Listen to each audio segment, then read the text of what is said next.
व्यस्तता के साथ बाज़ार के हाल की बात करें तो देखिए रौनक तो बाज़ार में नहीं दिखाई दे रही है। जो टूरिस्ट हैं वो नदारद हो चुके हैं। जैसा कि हम लगातार टूरिस्ट के इस इशू को लेकर के बात कर रहे हैं तो आने वाले कई दिनों तक पर्यटन है वो बाधित रहेगा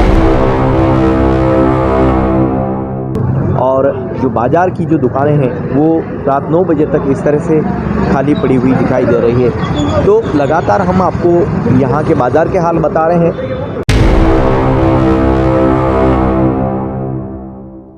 एक चेन सिस्टम चलता है पर्यटन के लिए वो पूरी तरह से बाधित हो चुका है।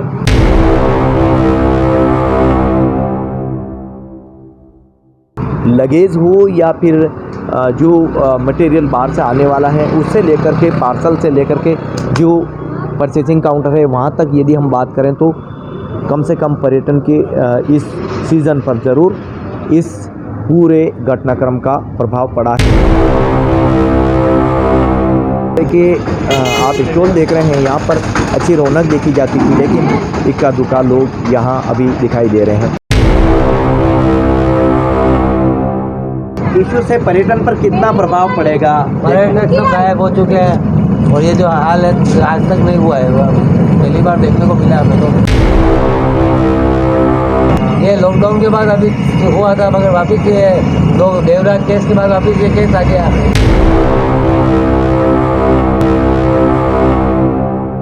50% रह गया है। 5 बजे बाद से इधर आवागमन कम हो गया था जी और उड़न जैसा माहौल हो गया था जी। इस इलाके में तो इस तरह का घटनाक्रम पहली बार ही हुआ? हाँ, ऐसा वाला फर्स्ट टाइम हुआ जी। तो आप अमूमन इस मार्केट को लेकर के कितना हो गया जाना? मेवाड़ की बात इस स्पेशल सेगमेंट में आंखों देखी, यानी कि इस मार्केट में क्या कुछ हुआ और इस मार्केट के बाद जो सिचुएशन बनी है उसको लेकर क्या कहते हैं, लेकिन टूरिज्म को लेकर किसकी नज़र लगी है और टूरिज्म को लेकर जो कुछ हुआ है उसी की बात हम करने जा रहे हैं। मेवाड़ की बात सेगमेंट है और उसी में आंखों देखी हम लोगों से जान रहे हैं। हमारे साथ में राणावत जी जुड़ रहे हैं होटल, टूरिज्म और सोशल एक्टिविटी में। यदि उदयपुर शहर के बाजार के हाल जानते हैं, यहाँ की टूरिज्म की बात करते हैं, यहाँ की यानी कि यहाँ के जो वासिंदे हैं उनको किस तरह की तकलीफें झेलनी पड़ी है, ये जो पूरा घटनाक्रम हुआ है शायद उदयपुर शहर में 25 साल की पत्रकारिता के दौरान इस तरह का घटनाक्रम न हमें कभी देखा और न इस तरह बहुत छोटे प्रयास में ये आसानी से सोल्व किया जा सकता था। मध्यस्थता सही तरीके से नहीं हुई, प्रशासन ने इनिशियली नहीं लिया, नतीजा जो है वो बेहद खराब रहा और आप हम सभी को परेशान होना पड़ा, खासकर उन लोगों को जो बाहर से घूमने आए थे और वे उदयपुर की नज़ीर सही से नहीं लेकर गए। वह तस्वीर उनके दिल दिमाग में डर की, खौफ की बनी और इसका नतीजा भी यही हुआ कि इस खबर में भी हमें वे सब बातें कहनी पड़ रही है। राणावत जी से जानते हैं क्या सोचते हैं। सबसे पहले तो जो घटनाक्रम हुआ है उसको मेवाड़ के लिए किस तरह का आप देखते हैं? इससे बड़ा दुर्भाग्य हमारा नहीं होगा या इससे भी कुछ और कहना चाहेंगे? कि जो कुछ भी हुआ, जो भी प्रकरण आपने पिछले एक दिन में देखा है, इसमें मेवाड़ की सुबह बहुत ज़्यादा वाहवाही हुई थी। इतना भव्य चित्तौड़गढ़ में इतना भव्य प्रोग्राम हुआ, उसका प्रसारण देश और दुनिया में सब तरफ हुआ। कल्चरल लेवल पे, ट्रेडिशनल लेवल पे, सोशल लेवल पे, हर तरह से सामाजिक तौर पे ये बहुत ही भव्य किस्म का समारोह था और देश दुनिया में फेसबुक, इंस्टाग्राम, व्हाट्सएप वगैरह हर social media platform, newspaper, television, सब जगह बहुत ही ज़्यादा भव्य रूप से इसे प्रसारित किया गया और काफ़ी लोगों ने अपनी अपनी टिप्पणियाँ करी सोशल मीडिया पे। लोगों को बहुत पसंद भी आया, बहुत कलरफुल समारोह था। फिर आपने शाम को देखा कि ऐसा कुछ हुआ कि जगदीश चौक और सिटी पैलेस रोड पे इस तरह की सिचुएशन बनी कि वहाँ पे बहुत ज़्यादा क्राउड देखा गया। महाराणा साहब खुद वहाँ पधारे हुए थे, विश्वराज सिंह जी मेवाड़, और उनके सम्मान में बहुत सारी जनता आई हुई थी, सर्व समाज की। तो कुछ जनता का इमोशन इस तरह से हावी हो गया उन पे, एक महाराणा की पदवी को देख के उन्हें अच्छा नहीं लगा कि उनका महाराणा किसी धूनी में दर्शन करने के लिए प्रतीक्षा कर रहा है। तो ये देख के जनता का इमोशन जागृत हो गया और जनता कहीं ना कहीं ये चाह रही थी कि किसी भी तरह 4 या 5 व्यक्तियों को पैलेस के अंदर जाने दिया जाए और दर्शन करने दिया जाए और उनके महाराणा को ऐसी प्रतीक्षा ना करनी पड़े, लेकिन यह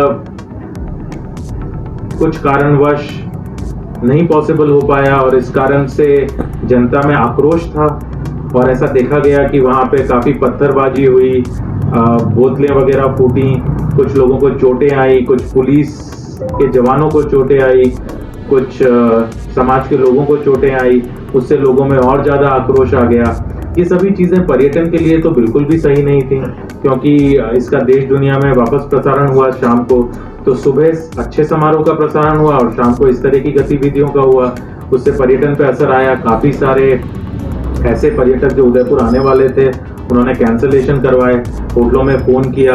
अगर आप बड़ी बड़ी संस्थाओं की बात करें, जैसे Indian hotel association, Jaipur hotel association, Rajasthan travel agents association, Indian travel agents association, वो सब चिंतित हो उठे कि उदयपुर में अब शादियों का वेडिंग टूरिज्म है। नवंबर एंड में काफ़ी शादियां हैं, दिसंबर में काफ़ी शादियां बड़ी बड़ी होटल्स में बुकड हैं। बहुत सारी शादियों का वेन्यू पैलेस होता है, जिसमें जग मंदिर, फतेह प्रकाश, शिव निवास वगैरह भी होते हैं, और पैलेस में तो हर महत्वपूर्ण व्यक्ति का आना जाना होता है। तो अगर पैलेस के गेट्स बंद रहेंगे और ये माहौल है तो शादियां कैसे होगी? तो इससे पर्यटन पे बहुत ही बुरा प्रभाव पड़ा है और देश दुनिया में ये समाचार ज़रूर गया है कि उदयपुर में कुछ ना कुछ गड़बड़ है। अभी कुछ समय पहले देवराज हत्याकांड हुआ, उसके पहले कन्हैयालाल हत्याकांड हुआ, अब ये परेशानी। तो कहीं ना कहीं मेवाड़ का जो पर्यटन है, उदयपुर का पर्यटन है, जो कि राजस्थान के पर्यटन का सिरमौर है, उदयपुर हर जगह हर पर्यटन पटल पे 1 या 2 नंबर पे आता है और दुनिया के खूबसूरत शहरों में से एक है। तो अगर आप देखें तो इस तरह की जो समाचार सब तरफ जा रहे हैं, इससे कहीं ना कहीं नकारात्मक प्रभाव पड़ा है पर्यटन पे। और एक आप हर जगह देखते हैं कि धरातल पे वैसे ही हम पर्यटन के लिए बहुत काम नहीं कर पाते हैं। हमारे तालाब जो हैं उनकी हालत ठीक नहीं है, उसमें सीवेज का पानी जाता है। आप मंदिर देखें तो उनकी हालत ठीक नहीं है, आप बावड़ियाँ देखें, पहाड़ियाँ देखें, कट चुकी है। तो पर्यटन में हम कर क्या रहे हैं? उसके ऊपर जब ये सब चीज़ें होती है तो कितना ज़्यादा नकारात्मक प्रभाव हो जाता है। और अगर आप देखें तो सिटी पैलेस में तो जितने लोग हैं वो सब पर्यटन से जुड़े हुए हैं। जी, तो मैं आपसे ये भी पूछना चाहूँगा कि जब ये घटनाक्रम हुआ तो लोगों में काफ़ी डर भी था, क्योंकि इधर उधर जाने आने में ही लोगों को परेशानी हो रही थी। जहाँ का यातायात था वहीं का वहीं थम गया। और आप देखते हैं तो ये मैनेजमेंट की दृष्टि से भी उदयपुर के लिए कल का दिन कैसा देखते हैं?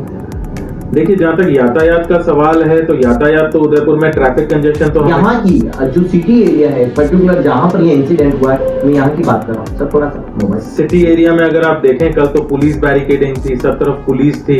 तो ये अपने आप में पुलिस का होना और बहुत ज्यादा बैरिकेडिंग होना और भारी मात्रा में पुलिस का होना, ये चीज वैसे ही पर्यटक को डरा देती है।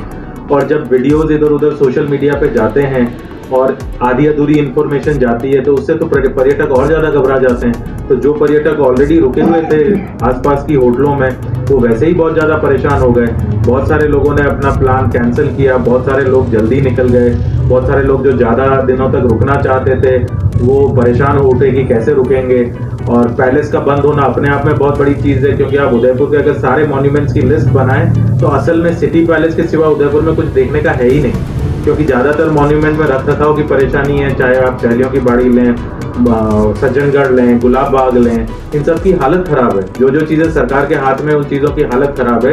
और कल का पूरा मामला भी तो प्रशासन के हाथ में था, तो उसकी भी हालत खराब थी। तो उसमें भी कोई आप देखें तो निर्णय लिया नहीं गया। अगर निर्णय हो जाता, और अगर आप सोचिए कि 10-15 मिनट के लिए 5 लोगों को दर्शन करने दे दिया जाता तो ये सारी परेशानी खत्म हो जाती। इतनी सारी पुलिस फोर्स आराम से अपने काम पे लगती, दूसरे काम पे वहां नहीं खड़ा होना पड़ता, बैरिकेडिंग खुल जाती, सारे व्यापारियों की दुकानें खुल जाती, मार्केट फिर से। जगदीश मंदिर की ठीक नीचे की तरफ अभी हम हैं और यहीं पर हमारी एक रूम में बैठकर बात हो रही है। तो इस दौरान राणावत जी ने हमें बहुत कुछ बता दिया है।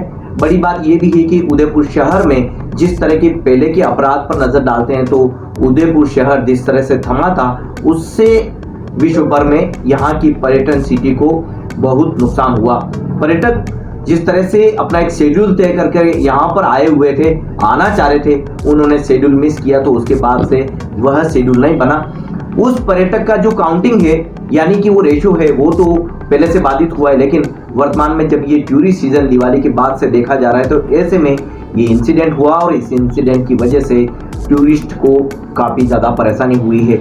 बड़ी बात तो ये है कि शुक्रवार से जो टूरिस्ट उदयपुर में था वह इस घटना के दौरान जब फंसा तो उनको जाने के लिए रास्ता नहीं मिला, भय अलग व्याप्त हो गया।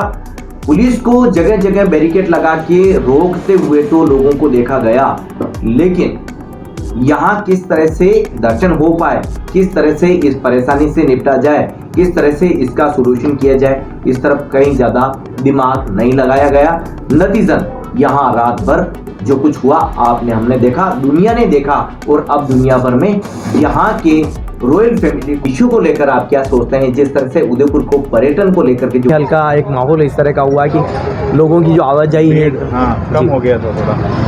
शाम को 5 बजे बाद से इधर आवागमन कम हो गया था जी, और टूरिज्म जैसा माहौल हो गया था। इस इलाके में तो इस तरह का घटनाक्रम पहली बार ही हुआ।